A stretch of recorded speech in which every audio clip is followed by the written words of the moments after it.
We are keepers of the land and the knowledge that was passed down generation after generation.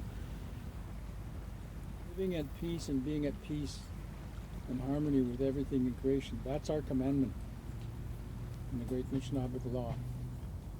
Live in peace and harmony with all of creation.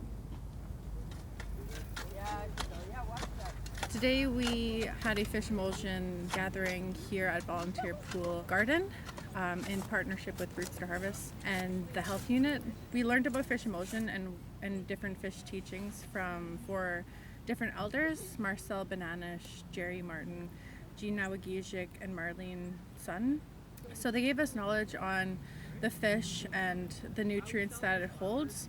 So today we dug up 2 holes and put 2 full pikes in one hole and pickerel guts in the other one to give soil the nutrients that it needs for the next season of gardening, so that the soil will be filled with nitrogen, calcium, really good pH levels, and just overall good for their growing season for next summer.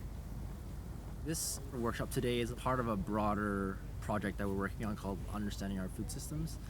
The project itself is really a way for the health unit to build relationship and partner with Indigenous communities and kind of provide the support that they need to determine their own food systems and create that food sovereignty. So today, for example, the fish emulsion workshop is just one of many ways that you're highlighting kind of traditional practices that may not have been used much more in today's world. For example, we rely a little bit more on fertilizers, whereas there is the opportunity to kind of use more locally sourced, organic, sustainable methods such as fish emulsions to provide fertilizer for the soil.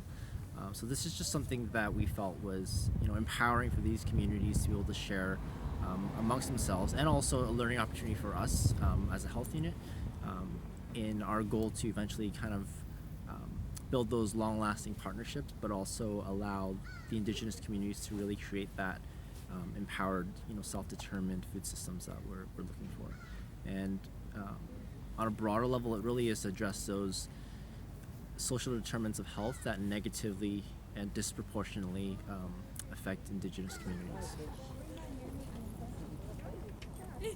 Through the Understanding Our Food Systems projects, we work with 14 First Nations in the Robinson, Superior, and Treaty 9 area.